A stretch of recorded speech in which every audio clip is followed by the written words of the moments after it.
So glad you all could join with us today. Well, I'm going to start by sharing my screen. And my name is Talitha Washington, and I have the pleasure of serving as the president of the Association for Women in Mathematics. And I'm really excited to hear the perspectives today. We're going to all learn about beyond the lecture hall perspectives from academia. We have four amazing panelists who are going to share their perspectives. What is the inside scoop of being a professor? Why does somebody even like it? What are the pluses? What are the minuses? What are the joys? What are the I would say the rewarding aspects of being in academia? There's a lot of different types of jobs and employment out there in the world today. And so it's great just to hear how others are navigating their spaces. And I look forward to learning from them how they navigate hurdles, obstacles, and continue to leap forward. So again, welcome to our Communicating Employment Opportunities series. And first, I'm going to go through announcements, but just to let you know, we have four panelists today: Dr. Lakeshia Legette Jones, who is my amazing chair at the illustrious Clark Atlanta University, also Dr. Andrea Nahmod at UMass Amherst, Dr. Manami Roy from Lafayette College, and also Dr. Beniada Shabani from the University of Chicago. So really excited today. First, I want to say thank you and shout out to the 2024 Student Chapter Award winners. This award is given out at the summer MAA Math Fest meeting. That's the Mathematical Association of America. We had for community outreach, University of Mississippi, fundraising and sustainability, Colorado School of Mines, professional development at Purdue University, and scientific excellence at the University of Alberta. So really just kudos to all those institutions, and no worries, you too can be a winner, but you must submit. So I don't know if Beth could drop a link in the chat about the Student Chapter Awards. I would just recommend and encourage all student chapters to submit for being recognized via an award. And if you don't have a chapter, we would love for you all to join us. And then, so how do you start a student chapter if you don't have one? Easy. You only need 3 students willing to serve as officers and 1 amazing faculty member willing to serve as the advisor, and a commitment to the AWM Diversity, Inclusion, and Welcoming Statement, and only $100 from your department, which pays for the advisor's AWM membership and every student in the chapter. So it is well worth the investment. And we really are excited to see all the wonderful activities that percolate across the AWM chapters. So mark your calendars. I know it's kind of weird. Feels like Santa Claus is about to come to town or something, but it's summer outside, but whatever. But mark your calendars for March 7th, 2025, Numbers That Count. That will be the next in our series where we all are going to learn about unlocking financial mathematics. There's a lot of folks who go into finance with various degrees in mathematics, anywhere from bachelor's, master's, PhD. My PhD student from Howard, he went into JP Morgan. So a lot of folks in mathematics go into financial mathematics. So we will unlock, how is mathematics unlocking finance? And then how can you too unlock some financial mathematics as a potential option? In May, we will hopefully have some nice flowers. I love tulips.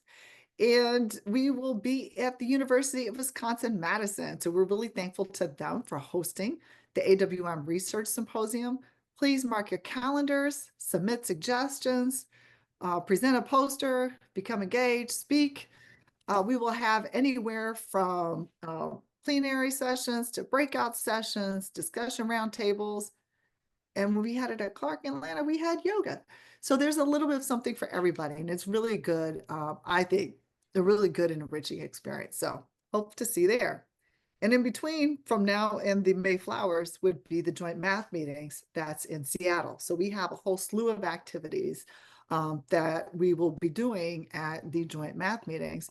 So feel free to come on by. And if someone doesn't drop it, I'll drop it in there. But AWM, we have a website where it has all the information about AWM activities at the joint math meetings. So you can mark your calendar. So I just want to end with saying a huge thanks to our organizers who really spent a lot of time and thought in crafting this experience for us this afternoon. Dr. Monica Morales Hernandez, Dr. Sarah Ziesler, also the amazing Dr. Beth Donovan, Dr. Judy Chiang, and Dr. Jasmine Bueller. So thanks to you all, amazing, the Fab Five, if I may, for bringing us this experience so we can see behind the veil of academia. So our organizers, go ahead and take it away. Hello, I'm Judy. Actually, not a doctor yet, but Your future. That's what I'm. Thank you. So our first speaker is Dr. Legette Jones. She's an associate professor of mathematics and chair of the Department of Mathematical Science at Atlanta University. She received her first master and PhD in mathematics from Howard University and a second master in mathematical finance from the University of North Carolina at Charlotte. Her research interests are in the areas of general topology and topological data analysis, focusing on racial disparities in health outcomes. She is also interested in educational and outreach initiatives that broaden participation of students of color in STEM. She was also named the 2024 honoree for mathematically gifted and Black. All right, good afternoon, everyone. It is good to at least see names of all of you all and see the different institutions that you all represent. I will share a bit about myself, my background, and kind of how I arrived here, just some of my journey. So as was already said, I did get my degree from Howard University, but prior to that, I went to Columbia College, which at the time was an all-women's liberal arts college in Columbia, South Carolina. And even prior to that, something that is now I recognize, we all recognize as something pretty unique about my background is that all of my math teachers from first grade through 12th grade were women. At the time, it just seemed like that was normal, right? I didn't have anything to compare it to. I was none the wiser growing up, but I had a wonderful math experience growing up. And I had the opportunity to be in classes with at least a couple Black math women in my 3rd and 7th and 8th grades. And so again, just kind of putting those plugs in because as I journeyed through, again, did not recognize the influence and how significant that would become.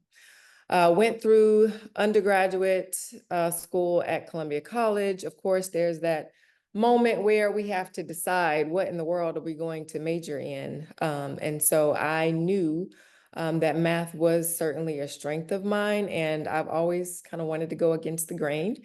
And where everyone else was fleeing from math, I said, you know what? I'm taking it on. It's my thing. And so, of course, here we are. Went through the graduate program at Howard. My dissertation was in general topology or topological algebra. Very theory-based area of math. Maybe some of us have already taken some topology courses. And then finished my PhD there in 2008. So as I finished up at Howard, my thought was that I was going into government. I was set for the NSA. I had gone through all of the process, done all of the things, and just last minute, as life would have it, plans changed. And I ended up at my first appointment at Johnson C. Smith University, which is an HBCU in Charlotte, North Carolina. I served there as the honors program director for some time until I moved to Arkansas, where I taught at the University of Arkansas, the Little Rock campus, and served as the campus coordinator for their LSAMP program, the Lewis Stokes Alliance for Minority Participation. Did that for quite a few years, which that program is all about boosting the number of minority students in STEM majors and presenting them and the opportunity for research in STEM during their undergraduate careers. And so obviously I've since left from there and am now at Clark Atlanta University, where I serve as the department chair and associate professor. Through these transitions, I have had the opportunity to experience and network with a lot of different people, our very own Dr. Washington being one of them, who have really influenced my research interest over the years. And so, like I said, I was initially very much involved in theoretical topology, but after the 2020 incidents, including COVID and all the other things that came with 2020, I decided to look into more applied areas. And I learned of topological data analysis.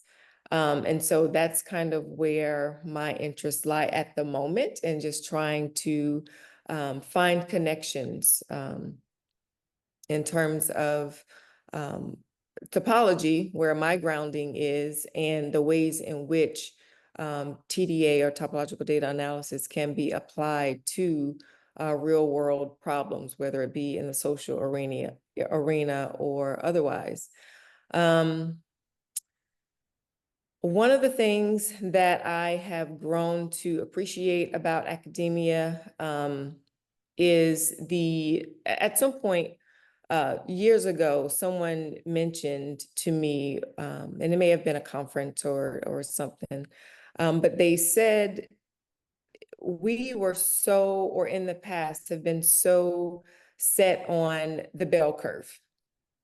Right? We have this bell curve, and it was just an understanding that there were some students who were going to be in that lower third, some in that middle third, and some in the advanced third. And he challenged that by saying, there's no reason why all of our students shouldn't have an opportunity to succeed. And that really kind of changed my mindset. Over the years, as I was teaching, I felt comfortable when I had students who kind of, met those three spaces. But now I have evolved a bit. And so now one of the things that gives me the greatest joy is to be able to work with students individually to figure out exactly what it is that a given student needs to succeed. And that is the piece that gives me the most joy at this moment in academia, is that challenge every single day, every single semester, trying to figure out how we can make that happen, and not accepting that we have to have that third that just does not succeed. I know that we have other speakers and limited time, so I'll stop there and then we can talk more, I'm sure, as we progress. Thank you so much. The next speaker, we have Dr. Andrea Nahmod. She's a professor of mathematics at the University of Massachusetts, Amherst. She is best known for her work on nonlinear partial differential equations and nonlinear Fourier analysis.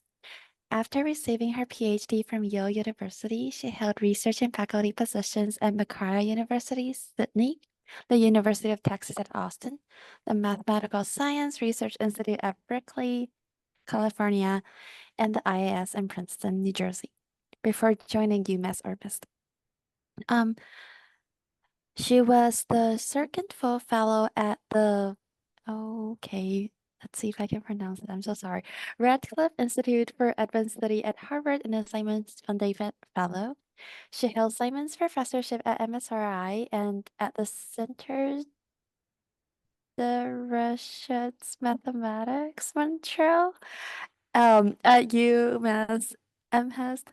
Nahmod received the award for outstanding accomplishments in research and creative activity and the Samuel E. Conti Fellowship, two of the top honors. She is also a fellow of the AMS. The National Science Foundation has continuously funded her research, and she is a PI in the Simons Collaboration on Wave Turbulence. Thank you. Well, thank you so much for your kind introduction, Judy.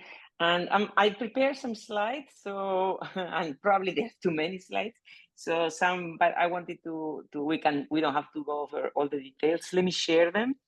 I practice, so it should work. Let's see. Let me see. Then, can you see them? Yes. Okay. Let me see if I can hide this. Okay, great. Now, the problem with this is that I cannot see any of you because the slides is covering this. So please feel free to unmute yourselves and stop me, because if somebody raises a hand or puts a question in the chat, I won't be able to see it because my slide is occupying the whole screen. So just interrupt me, just unmute yourselves. So I'm at the University of Massachusetts Amherst, which is a public state university, and I teach math. I'm a professor of mathematics, and our department is actually quite broad because besides mathematics, pure mathematics, it also has applied mathematics and also statistics. So it's a quite diverse, sort of a broad department. With many concentrations from sort of like, actuarial sciences, teaching, pure math, applied math, computational math. And so since I've been here, it's like our student body of math majors has increased a lot. And we now have, close to 1,000 or more than 1,000 math majors. So it's quite a big department in terms of students, although not a faculty. So generally speaking, let me just tell you first what I do. What I do is sort of analysis and partial differential equations, and my expertise essentially is in what is called Fourier analysis or harmonic analysis and partial differential equations. But one thing that I like when I study problems is something that I was taught very early on, and I try to stick to it. And it's something that I try to instill in all my students and undergraduates and graduates is to stay broad, not to specialize too quickly, because some of the most fascinating ways of actually having sort of creative ideas and tackling problems is when you know about other areas of research and you can make the connections, and so you can bring these tools to bear from things like I do, like probability, statistical mechanics, dynamical systems, geometry, combinatorics, analytic number theory, and all these things enter as tools in the work that I do, and that's something that I enjoy very much, and I try to instill in my students. So why mathematics? So I was born in Buenos Aires, Argentina, and actually I lived there until I was 22, all through my undergraduate years.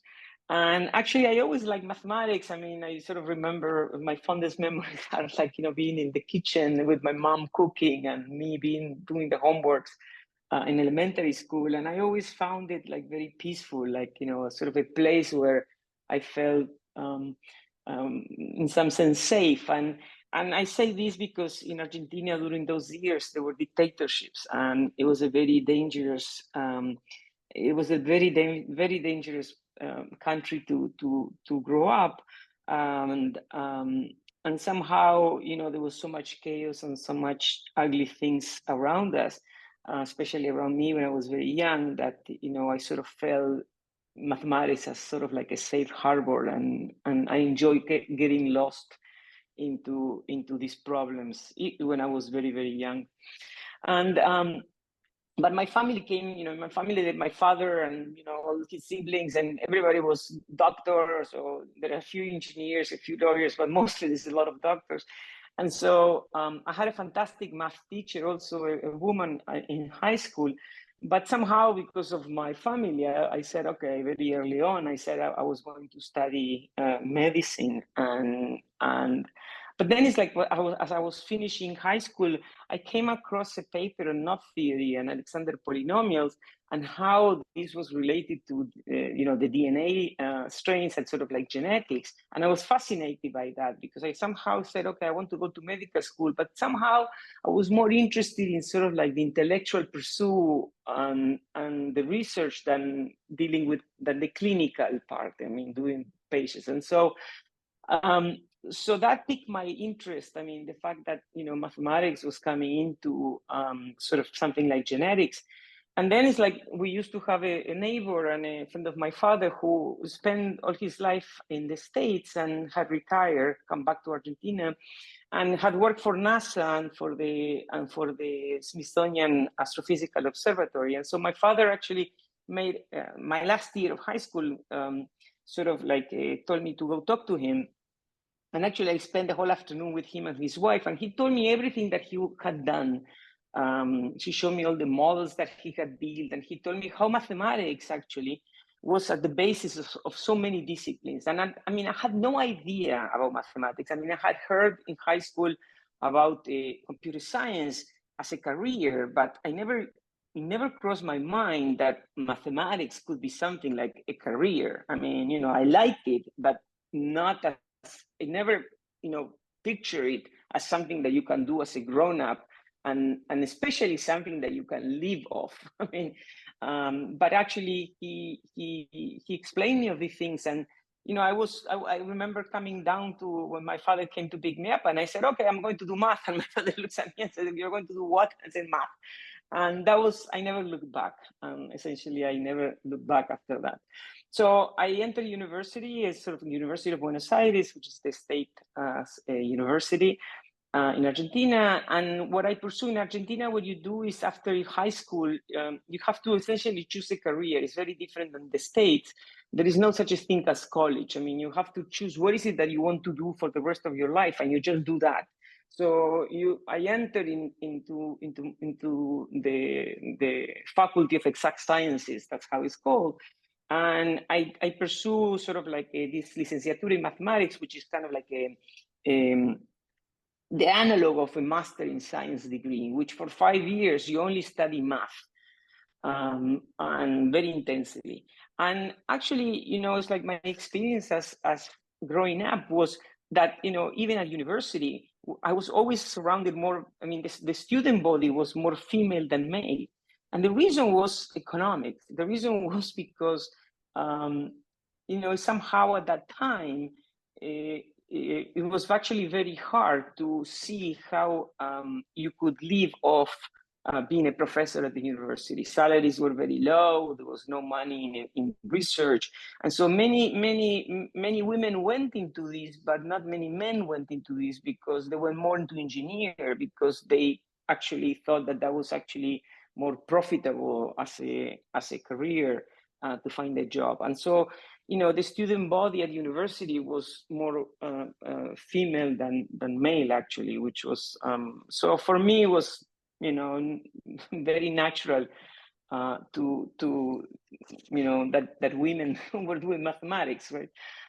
And then it's kind of like in my last 2 years, Professor Cora Sadowski, who was a professor at Howard University and a former AWM president, she came back to Argentina for a couple of years, together with some other people who came, when dictatorship finished and democracy came back. A few Argentinians came back for 1 or 2 years to teach at the university.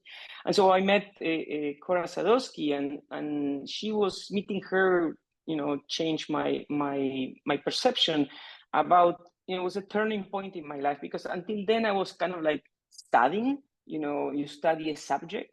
But as an undergraduate advisor, she actually taught me not just a great deal of mathematics, but she taught me what does it mean to do research, in mathematics. This is not something that you are born knowing. I mean, doing research doesn't mean that you read a paper and then when you finish the paper, you read another paper, or that you pick up a book and you start in chapter 1 and then you go to chapter 2. And that's not how research works. Research is much more chaotic. It's not so linear. And learning to navigate how to do research is something that somebody has to teach you. And she did that. And so I wrote my master's thesis under her guidance, and then she encouraged me to go further. I mean, she was the one who told me, actually, you can do a PhD in mathematics, and so, which I had no idea, and you can actually go into academia in mathematics, which I also had no idea. I mean, I had idea that in Argentina you could go to academia, but it's like, the life was not very. It was hard to think that you could survive as a professor, with a salary in university. But she talked to me about her experiences in the U.S. As I said, she was a professor at Howard University, and she helped me pursue this PhD, and she helped me to apply to the States. And so eventually I came to Yale University with a fellowship, of course, with a full fellowship to do my graduate work. And I studied at Yale with Rafi Koifman, who was a fantastic advisor. And sort of like after finishing my PhD, which was in sort of 1991, I stayed for another semester as a postdoctoral associate. And this was the first time that I saw somehow a roadblock, essentially, because during that time, that was the first wave in which the job market was absolutely awful. And I remember that we were like 10 graduate students that finished at Yale, and only 2 of us got jobs in academia. So it was quite striking. And the job that I got was with Alan McIntosh, who was a collaborator of my advisor, and he offered me the analog of an NSF postdoc in Australia from the Australian Research Council. And so I went for 2 years to work with him as a research postdoc. And going to Sydney when you are like very young, it was quite of an adventure at that time, right? I mean, it's like really far away, and internet was just starting, so it was not so easy to adapt, but mathematically it was very fulfilling. I learned a lot from him, and I met a lot of like great people. And then in 1994, again, it's like when I was in the job market, the market was also very bad. I mean, I hit the bad resonances, I guess. But I was lucky to be able to come to the University of Texas I came as a lecturer actually in 1994, and I stayed there until 1995. And while I was there, I did some very nice work with John Gilbert, who was a professor there, and I met also Karen Uhlenbeck, with whom I started a collaboration, and we started to work together. And actually, Karen, who I consider a very dear friend and close friend, she not only taught me a great deal of mathematics, but she also taught me a lot about the profession. I mean, until that time, I didn't know much about the profession, and I didn't know much about, the obstacles that women and minorities faced in the profession. And so I learned a lot from her, because at UT she had these lunches for women, and I'm also Hispanic, so there was also minorities, and she used to take us for lunch and talk to us, and we had very lively discussions, and it was very informative, and actually it was quite a revelation in some sense. And to this day, she always gave me advice, and she has been a not only supporter, but also she influenced my approach to mathematics very much, because she also told me, when you do mathematics, sometimes you think about mathematics in a very piecemeal way. Like, I do this little thing, and then what do? I do these other little things. And she always told me, it's not about writing 10 papers a year. I mean, you need to take the long view, and you need to think about, okay, what is interesting, and be patient. And she used to say that the way that she did mathematics is that if she wrote a really good paper once every 5 years, then she thought that it was great. And so I thought, well, if she thinks like that, then I should, there is to this day an enormous amount of pressure to produce an enormous amount of papers, but she actually gave me this freedom to say, well, I don't necessarily want to do that. I mean, and I don't write a lot of papers, but I try to write papers that I'm interested in, and even if they take longer, I sort of like, that's how I approach mathematics. And then after that, I spent a year at the Institute for Advanced Study, where Karen was a distinguished professor there, and she was also the founder. I don't know if some of you have been there. In the summers, there is this program for women in mathematics that I encourage you to apply if you haven't ever, which is fantastic. Now, I don't know who is now in charge because Karen retired, but it's a fantastic program every summer, but it happens after the year program at the Institute in Princeton. And then in 1998, I came to the University of Massachusetts Amherst as an assistant professor, and I became a full professor in 2008. And my mathematical journey is also very varied, because I always, as I told you, I like to bring tools from other fields to bear. And so one of the things that one of my strengths, maybe things that I like, is to make connections between different areas of mathematics and approach problems.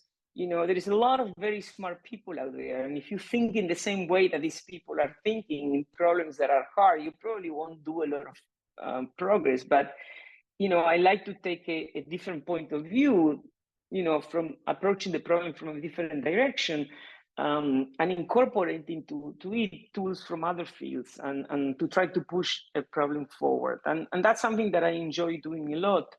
And that has been my philosophy a little bit with research.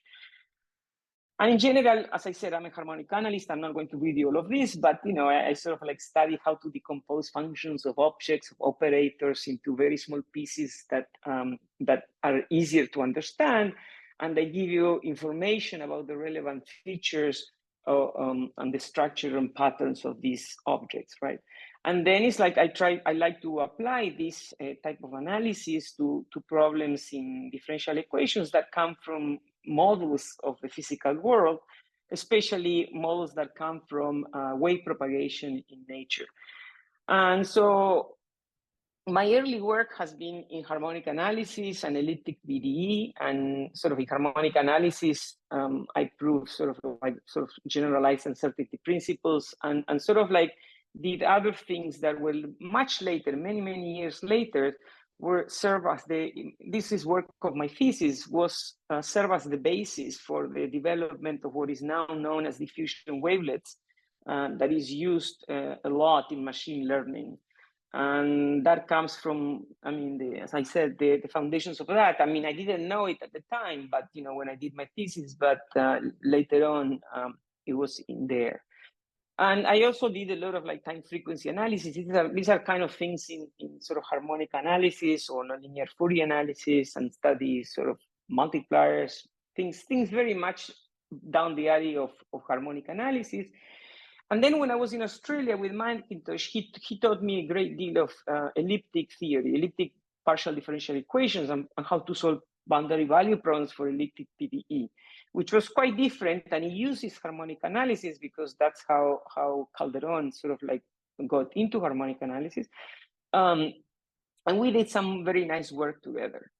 And then after that, I sort of like, when I was in Austin talking to Karen Nulenbeck, I sort of turned my attention to things that she was interested in, which were these sort of more geometric partial differential equations, these geometric equations that come from geometry of ferromagnetisms, or what she does, which is gauge field theories. And I always found it fascinating to incorporate, talking about how to incorporate that somehow, okay, I knew all this analysis and I knew how the analysis of PDE, but here now you have, somehow geometry playing in your favor, which if you understand the underlying geometry, that will help you make the analysis of the PDE easier. I found that really, really interesting. And so we did sort of quite a bit of work together, which I list here on wave maps, Schrodinger maps, and so on. And so some of my current research, something that I have been doing more recently, as I said, we go back to wave phenomena, and sort of like, waves, you see them everywhere, right? I mean, sort of you throw a pebble in a lake and you see the rings, right? I mean, you see sort of these dispersive rings going around, and, this phenomena. Or when you look at the rainbow and you see the spectrum of light, or water waves, or things like that. So, but also, from the point of view of physics, in quantum mechanics, or in nonlinear optics, or, the Bose-Einstein condensates, all of these things have to do with nonlinear wave models. And so they describe this basic physical phenomena, and they're related not just to quantum mechanics, but also to GR, to general relativity. And what I like about this is, okay, I did some work which was classical, which I call deterministic. But what I like about this is that I sort of like, from the last 10, 15 years, I have been trying to incorporate into it probability and probabilistic tools. And so let me say that somehow the most universal equation in these models, or one of the most universal equations, is what is known as the nonlinear Schrodinger equation. And this is what you want to study. You want to study how their solutions sort of like propagate with time, what are their properties, and not just in general or in the abstract, but you also want to understand them, what happens in real life, because in real life, these equations model wave phenomena sometimes under a lot of noise, or noisy conditions. And so noise has to do with randomness, okay? So in the world we live, there is a lot of randomness. And so the question is, okay, how do you understand these models, but in a real world where randomness is present? And so one of the most basic questions that you want to understand is, you want to understand, okay, if you go and you pick some data at random, then you want to understand, okay, if this is my data, and then I try to understand how this data gets transported, and there's the flow of some equation, like the nonlinear Schrodinger equation. You want to know, okay, what happens after a while? What happens with this random data after a while? How does it look like? And so these questions are sort of physically and mathematically relevant.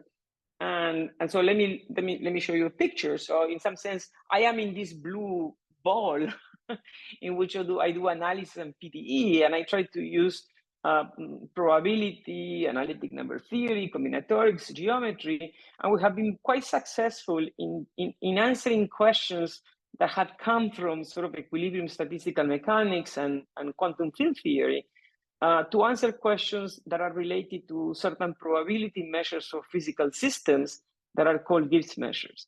And the tools that we have developed here actually have also opened the door very recently to start answering some questions in turbulence. So it's quite exciting what is going on. There's a lot of synergy here going on in all these areas.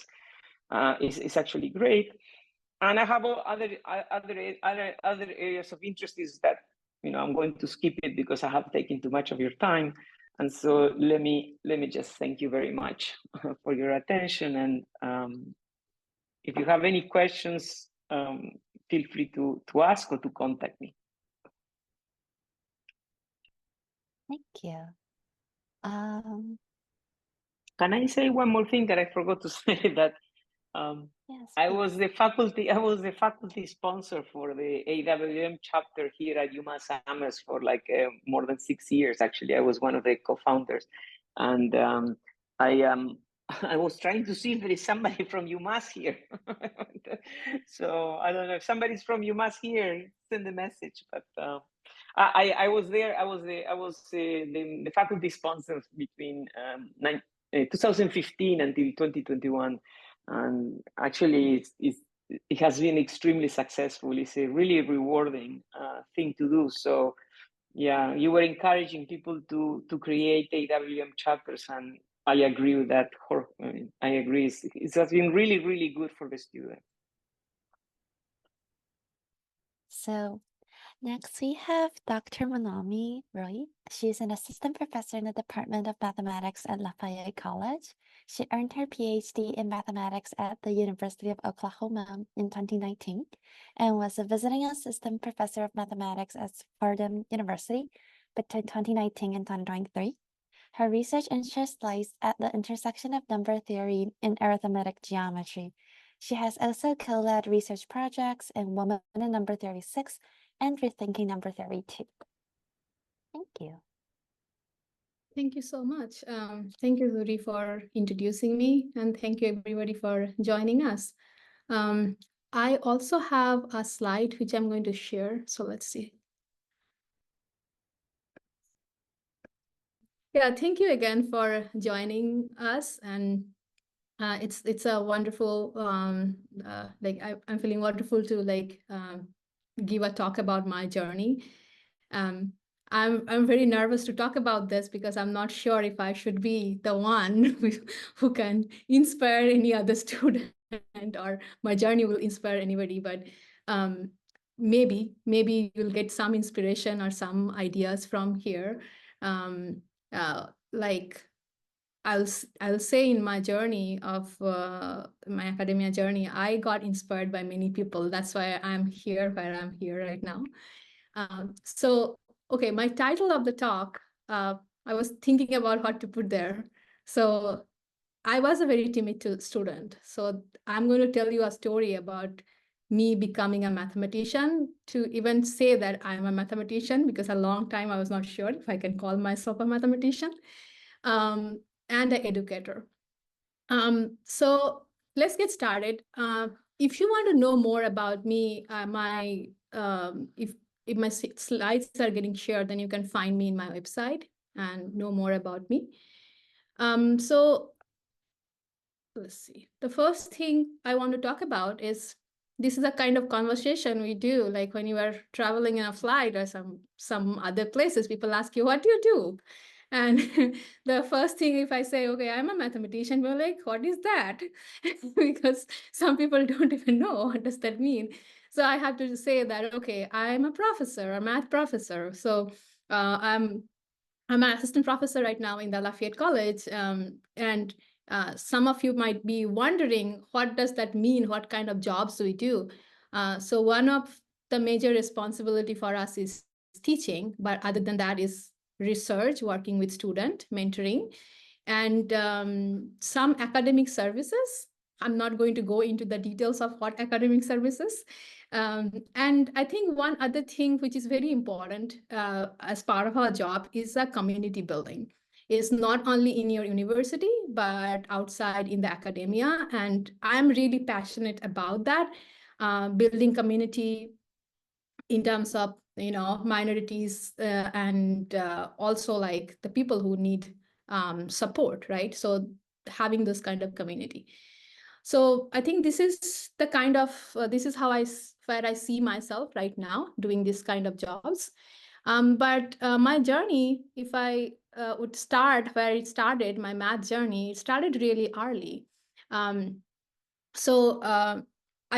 Mathematics was probably my favorite subject growing up. And as long as I can remember, I was fascinated by numbers. So I remember when I was a kid, my dad will ask me like, oh, can you multiply this big number with this? And I was very good with like multiplication table at that time. And I don't even know how to multiply numbers now that my students ask. So that thing went down. But I was really fascinated by numbers when I was growing up. But there are different phases happened in my life. And one of the phase was moving from a small town to a big city in India. I'm from a big city, it's called Kolkata, but I did not grow up there in the first few years of my life. So during my 6th grade, I think when I made a change of moving from a small village or town to this big city, and I felt lost, right? And at that time in academia, I kind of felt like mathematics was a subject which I started seeing it as a universal subject, because there are many other subjects I was not able to catch up with other people and not able to understand what's going on, many other things I was lacking. But I wanted to hold on to mathematics at that moment. I mean, that was one of the things I hold it on. And I keep seeing mathematics as a universal language in academia in many, many ways. But I did not think that I will pursue mathematics as a higher study until I was in 12th standard. It's very common in India to pursue like engineering or doctor stream when you are studying in academia. But I decided in my 12th standard in high school that I want to pursue mathematics. And of course, that credit has to go to a few of my teacher. I went to a all-women school, and my math teacher, she was really inspiring, and she kept inspiring few of us to probably look at that area of pursuing higher study in mathematics, and so some other teachers at that time. So from there, my mathematics pursuit carried on. Of course, the ride is not smooth. It was a bumpy ride, and I'll talk about some portion of it, but it carried on from there. So if I say a little bit about myself, I studied my undergraduate. I did my undergraduate in Bethune College in Kolkata. This was an all-women college. And in India, when you are studying undergraduate, you have to declare your major from the start. So I did not have any choice of like declaring my major later. So I knew I'm going to do mathematics. I knew my minors are going to be computer science and, you know, whatever other minors I had. And you start studying the subject. One nice thing happened there. In our math major, we had a variety of subjects, like not only applied math, but also like both theoretical math and applied math. Both of the subjects have huge range of subject we got to explore. And at that time, people can decide what are the things they are liking. They are liking applied math more or theoretical math more. And I fell in love with theoretical math. So that was the thing I wanted to study further. So I did my master's from ISER Kolkata.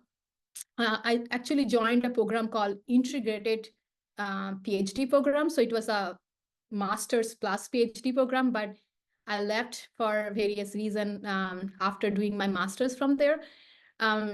So this transition from my undergraduate to master's was a huge transition for me in my life, because my undergraduate college was an all-women college.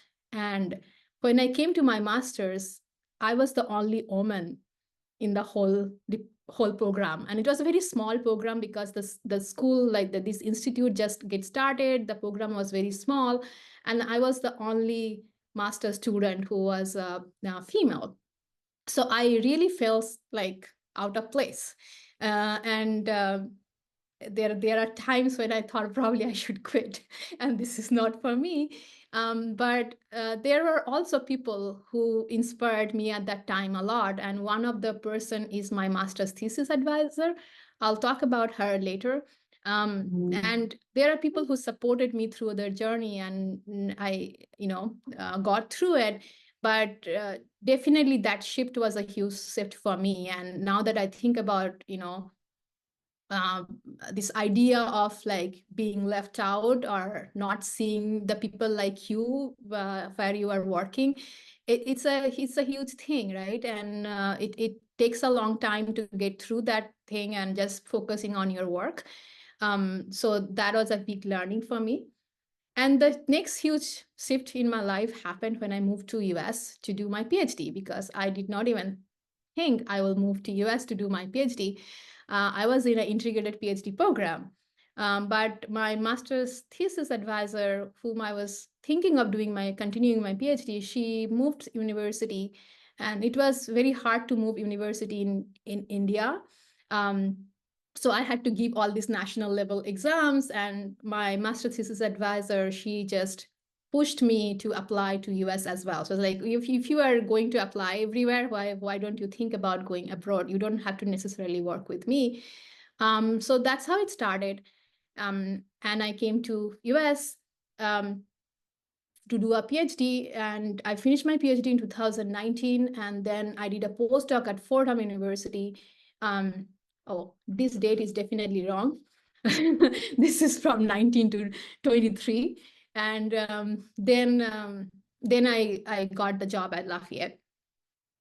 So this was my journey throughout, and I would say my undergraduate to master's and master's to PhD, both of them were like huge shift in my life.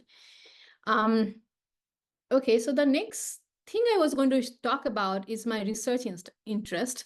There was also some changes happened.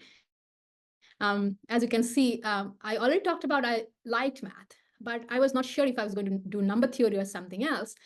During my master's, I took a course in number theory. It was probably elementary number theory, a little bit more. And I just fell in love. I was fascinated by numbers, and I was like, okay, this is the thing I'm going to do.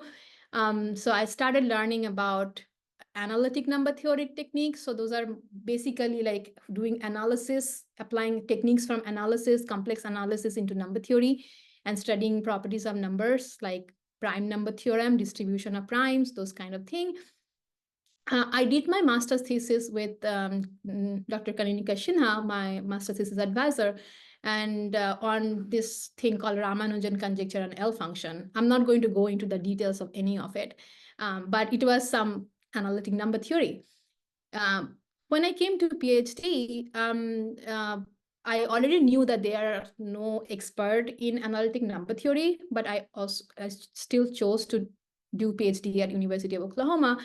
And the shift happened that I had to learn different other techniques in number theory, mostly algebraic number theory and automorphic forms.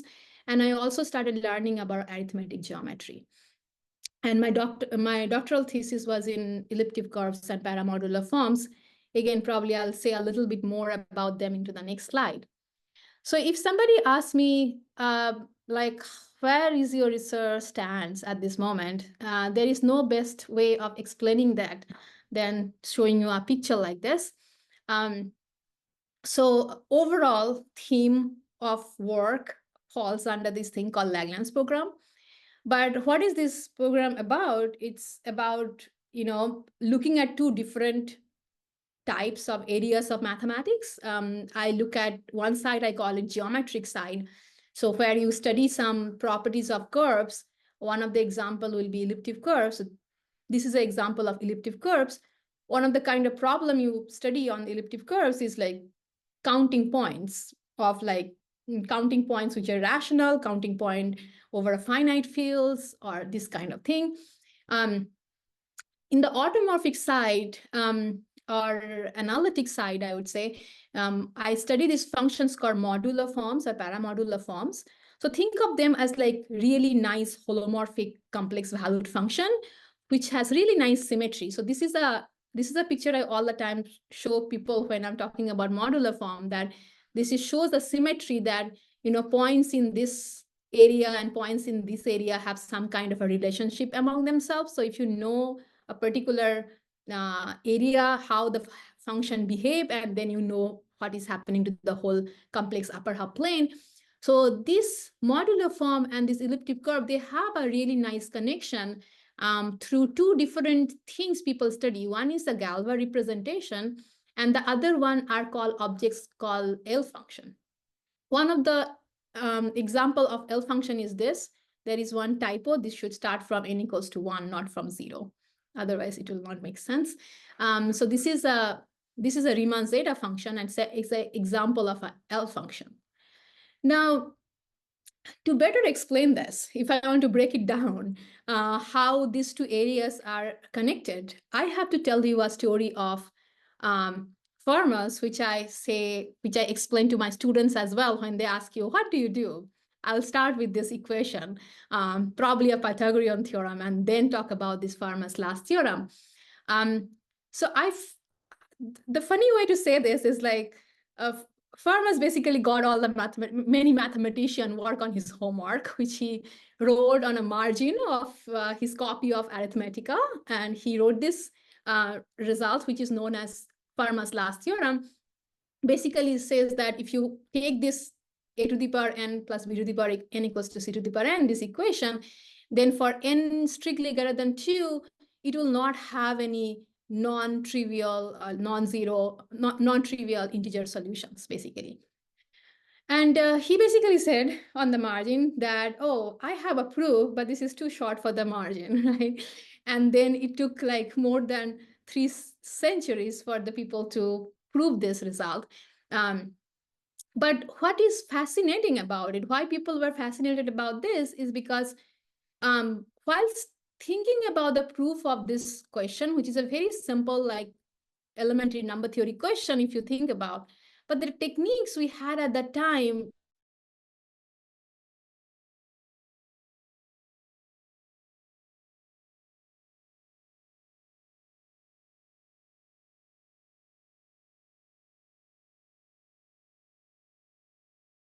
and few of the things, if I want to talk about, like many different secrets of prime numbers, study of prime numbers started happening.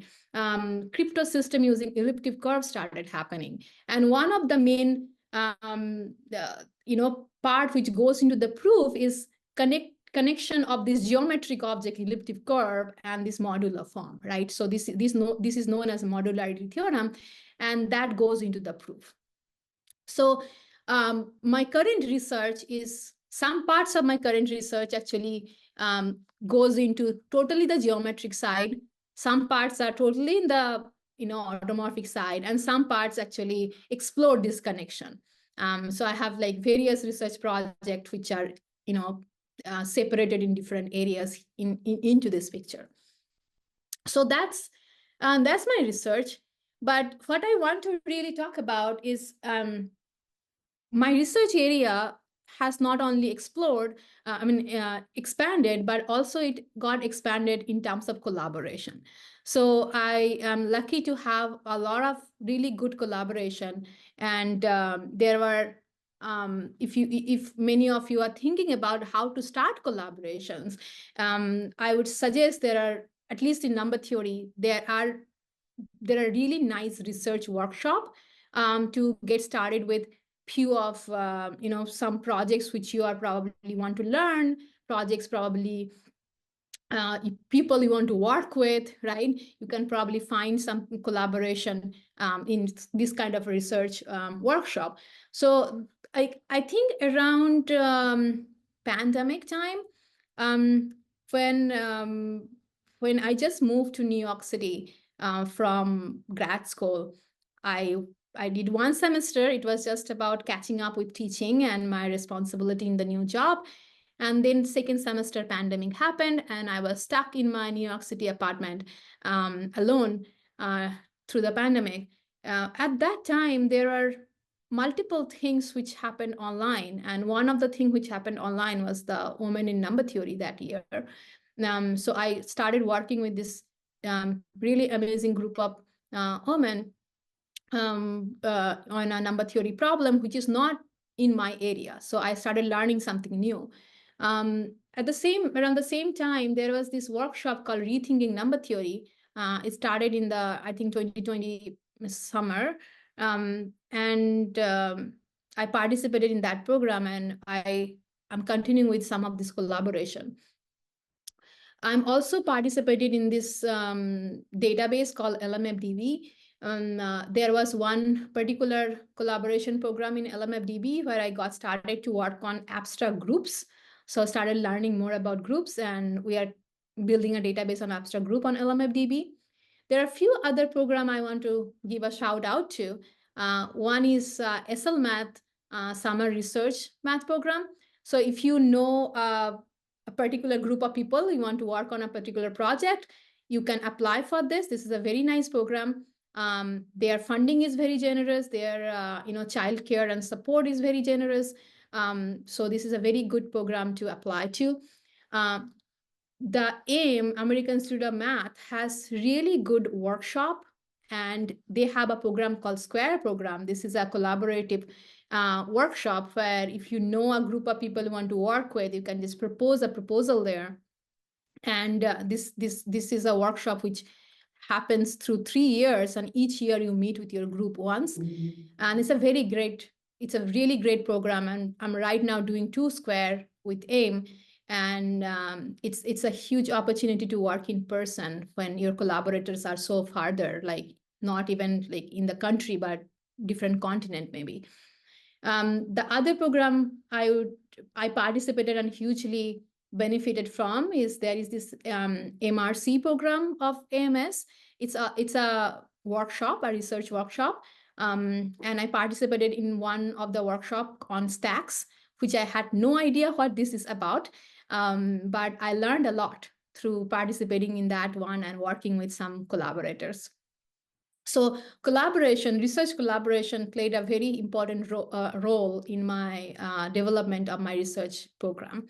And sometimes it's fun to work with people than working on a problem alone. So if you guys want to, explore that part, I think it's a good idea. The other thing I want to talk about is community. I already talked about like how it is important as a part of my job is to think about math communities. During the pandemic, there were some community which helped me keep sane. And two of those I'll mention is lunch at the time of COVID. It was a panel series, a lunch panel series, which we started with few of my other co-organizer, talking about early career mathematicians, how pandemic is affecting them. And I found a really nice community to talk about, topics like how does it feel to be an immigrant in this country? How does it feel to be a person in a job market where the job market situation is not good, right? So all these different kind of thing we discussed, and I feel like sometimes we don't have the solutions for things, but just talking to people about your problems helps a lot. So that community helped me a lot. And there was also a community which actually came from Women in Numbers. Some of the people in Women in Numbers decided to have this online community for number theory. It's called People Online in Number Theory. And we had this contributor talk series, thinking that now the people who are in the job market are not getting any exposure of giving talk. So that contributor talk series actually served as a platform to practice your job talk for the people who are in the job market. There was AW and AMS. These communities are I have always benefited from those communities. We are here for AWM, one of the AWM student chapter.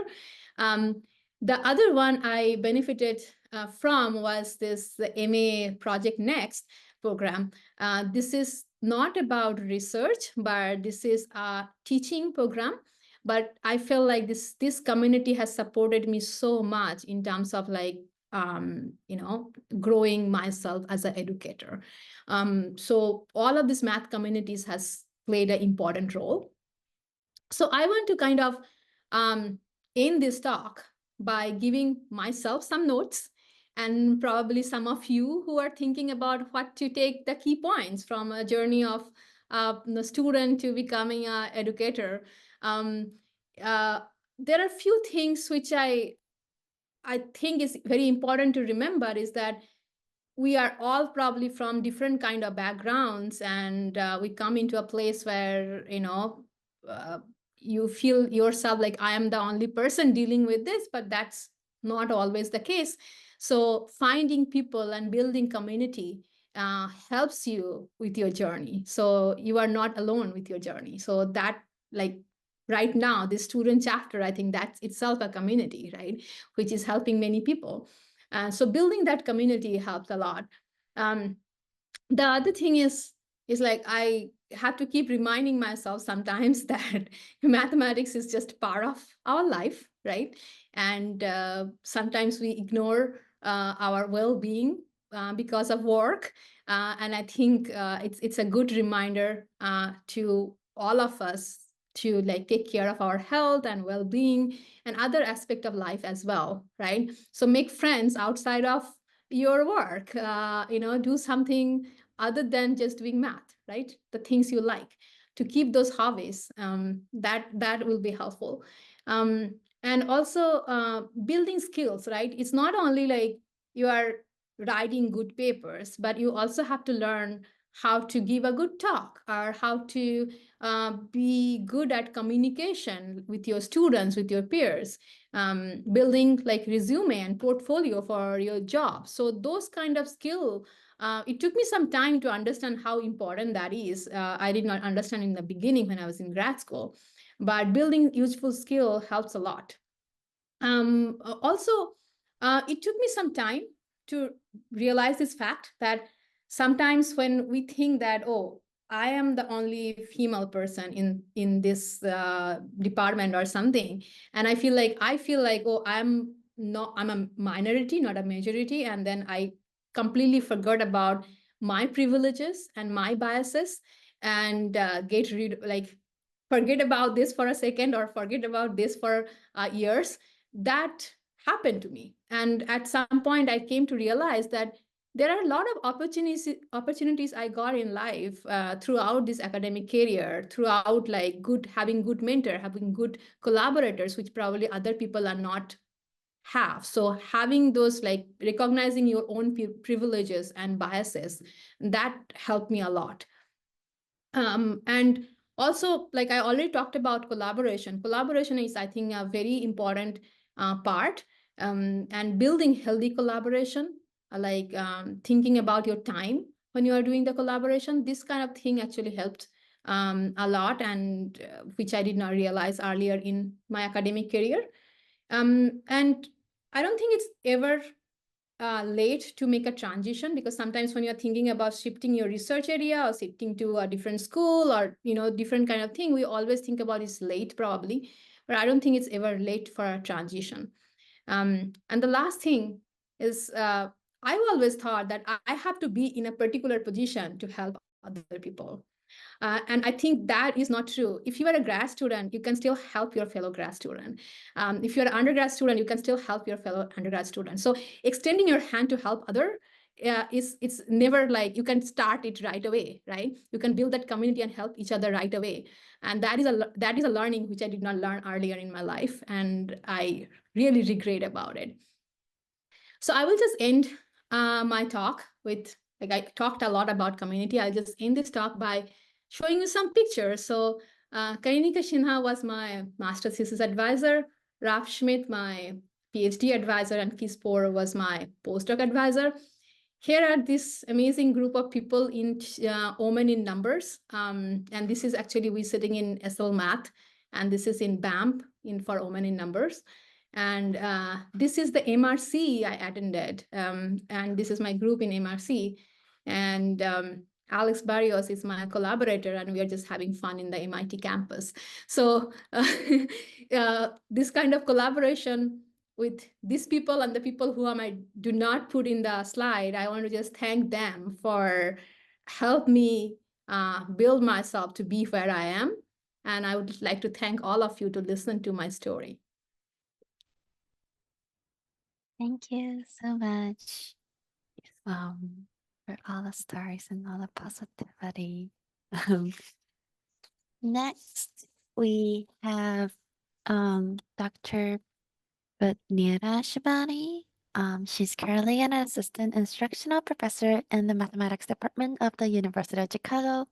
Prior to this, she received her PhD in the fields of PDEs from Stanford University in 2017 and held postdoc position at UMass in France and at the University of Chicago. Through years of teaching a variety of courses, she discovered that she loves math, but she loves teaching it even more. Hence, she has devoted herself to relaying her own passion and understanding of mathematics, as well as developing a collaborative, inclusive, and active learning environment for all of her students. Thank you. Yeah, thank you, Judy, for the introduction, and thank you to the organizers for having me here today. So I want to talk a little bit about my journey first to math, to where I am today. And it's a journey that has a huge intersection, for at least most of it, with the previous speakers, although at some point I make a detour into teaching rather than research.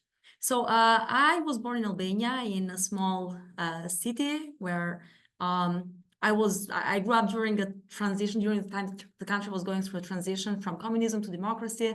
And so there was a lot of uncertainty during that period. And one of my earliest, fondest memories is just having no electricity for hours at a time. And me and my parents would be sitting on a couch, and my parents had a big passion for math, even though they were not mathematicians or scientists in any way.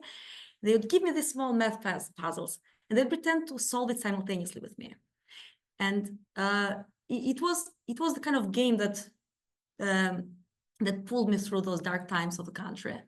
At the age of 10, I participated in my first math Olympiad. It was, like a regional Olympiad with not much going on, but suddenly it's where, for the first time, I encountered the idea that people actually could focus on math. During the ceremony, the award ceremony, in one of these small competitions, there was a professor of mathematics at a university of Tirana, the biggest university in the country, who talked about his journey into becoming a mathematician. And that's when I set up my mind that that's what I want to do for the rest of my life. I want to do math. I want to become a mathematician, even though I clearly had no idea at the time what that meant. But so I set my mind to that, and the path forward then was almost like laid out for me in a sense. So when I finished my, when I was finishing my high school, I had to apply for universities, and mathematics is not a very well-developed field in my country, so I decided to go for undergrad to Turkey. So in Turkey, when you apply for a program, you're not applying just to the university, you have to apply to the department. So I selected only math, and that was it. So if I didn't get math, then that's fine, I would apply to other places. But so luckily for me, it worked out, and I went to the university, to the Bosphorus University in Istanbul, in Turkey. Over there, I found a huge group of supportive mentors. Okay, so all the professors over there were very supportive of their students, and it somehow made me even more convinced that this is what I want to do with my life. And it was, the path to the PhD was just like before, almost laid out for me. Those professors told me nothing about potentially other areas. They said, you can do it, you can apply for a PhD. So I did, I applied for a PhD. And in 2012, I started my PhD at Stanford. Now, when I started, I did not really know what I was going to do. It was I was unclear in what I liked, but that's where I encountered PDs of applied math.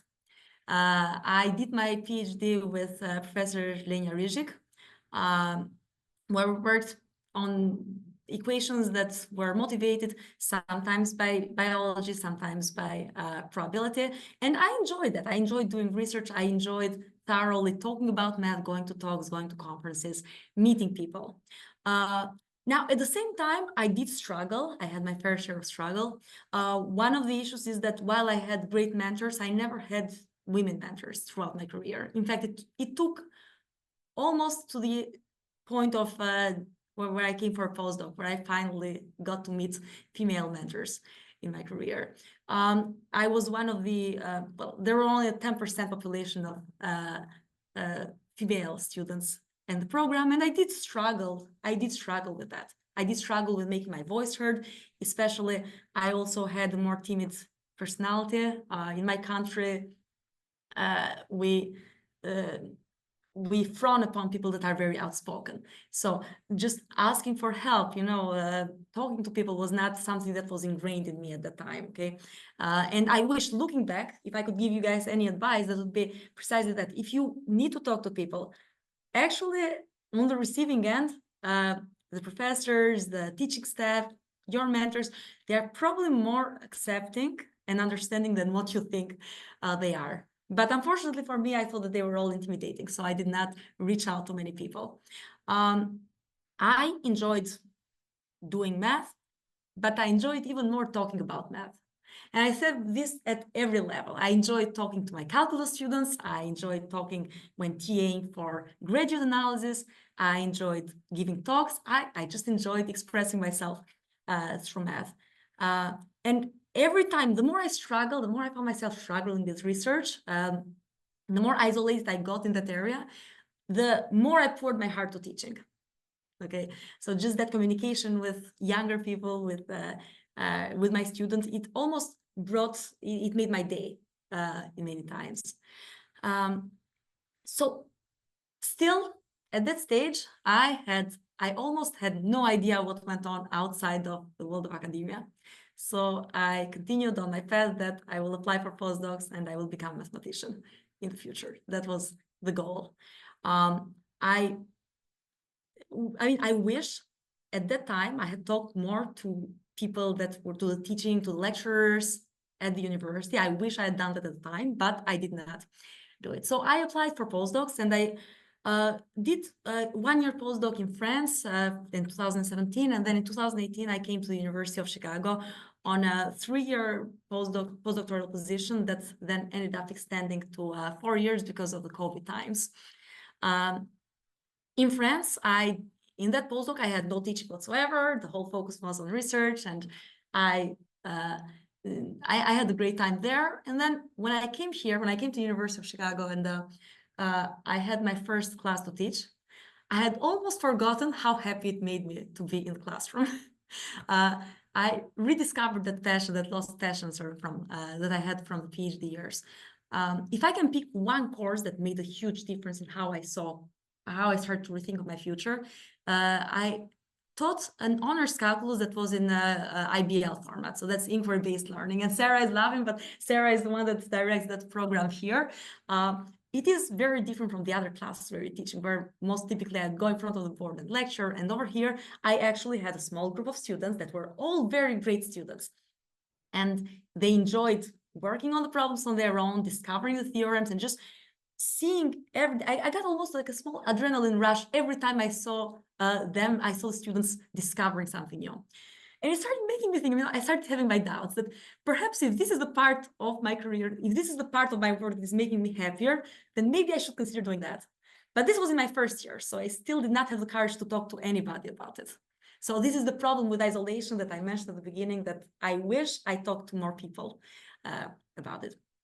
I was fortunate to teach a variety of courses during my postdoc, and in a sense, struggling to find that balance between research and teaching, I found myself straying on the direction of teaching, where I invested much more time preparing lecture notes, meeting with students. I talked to my colleagues, and they'll tell me how they put, let's say, office hours late in the evening so no one would come. Whereas on my side, I was doing my best to reach to the most number of students.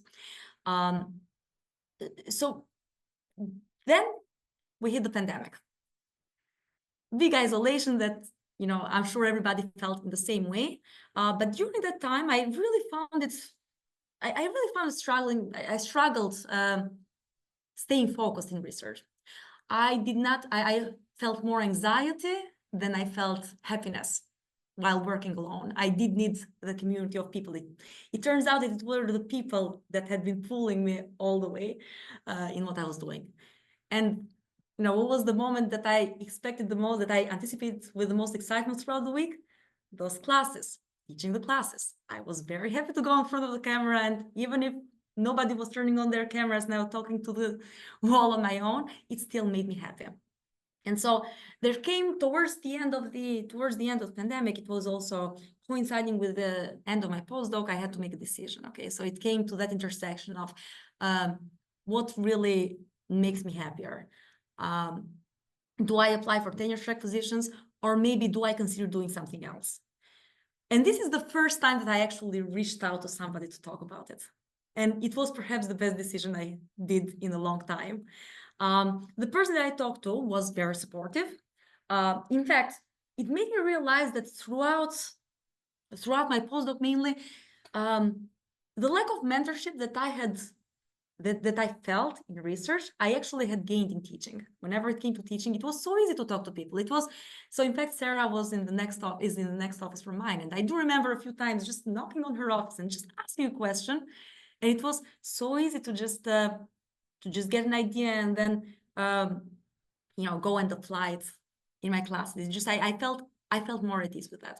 So instead of applying for tenure track positions, I started discussing with people about jobs that are more, career oriented in lecturing, because unfortunately, until the time, all I thought about lecturing was that, those are the jobs that you get for 1 or 2 years, as your transition to finding something else. I did not even know that you can try to make a career out of it. It just never occurred to me, unfortunately. Then I heard that here at the university, they have the assistant instructional professor positions, which are career track positions, which, they are well established. They are what you'd get as the equivalent of the research positions. And I was fortunate enough to stay here on such position. So directly the next year, I changed my focus. Now I focus more on issues of pedagogy, making my classes more inclusive, including more active learning, reaching the most of my students. And these were issues that, although I had thought about in the past, I don't think I ever got the time trying to balance, research and teaching. You don't get the time to really focus too much on your students, or as much as you want to. So now I focus more on that. And of course, there are challenges, of course, but overall, I feel happy. I feel satisfied in where I am right now. I take a great amount of satisfaction, from going to class and meeting with people and even the community. So the mistakes that I made previously, I made sure to not repeat here. So now I talk to everybody. I like the cooperative spirit in the department. There are a number of AIPs in here that I get to meet regularly with, and I find ways. So I always try to find ways to include some of my background, some of my research in my classes, even if it is at a lower calculus level. I still keep in touch with the research community. I work maybe over the summer on a small problem here and there, but so far I'm happy with my position over here, and I hope to grow as an educator more than as a mathematician from now on. So thank you.